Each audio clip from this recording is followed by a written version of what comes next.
Тікелей эфирде француз қыздың қойған сұрағы бар үлкен ғалымға, осы араб елдерінің бір ғалымына. Ұстаз, мен туалетте намаз оқимын дейді. Намаздарым қабыл ма дейді. Ана шейх күліп жіберді ғой. Не мазақ қылып отырсың деген сияқты айтты да. Сөйтіп жаңағы қыз сөзін жалғастырды да бір кезде жылады ғой. Неге сен туалетте намаз оқып жатсың дейді. Жер жоқ па, құрып қалды ма десе. Ұстаз дейді, мынау ғалымға айтып жатыр да. Менің әке шешем француз қыз ғой, атеист дейді да.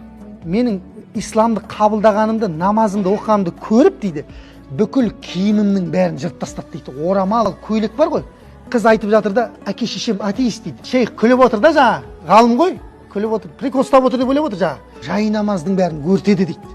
Бір киімімді ваннаның астына тығып үлгердім дейді да, бір көйлегімді орамалмен. Сонда мен туалетке деп кірем дейді. Дереу киімімді киіп, парызын ғана оқып аламын дейді намаздың. Жаңа күліп отқан шейх бар ғой, күлкісін тыя алмай еңкілдеп жылап жібереді.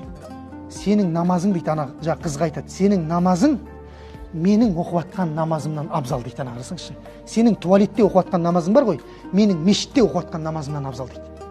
Жарықты қарындасым дейді, Алла саған жәрдем берсін дейді. Біз ашық тұрған мешіттерге бара алмай жатырмыз дейді. Ананы сылтау қылып, мынаны сылтау қылып дейді. Сен дейді, сондай иманыңның, Аллаға деген махаббатыңның көрінісі туалетте намаз оқысам бола ма деп тығылып намаз оқып жатсың дейді. Мешіттің барлығы ашық, баратын адам азайып бара жатыр да.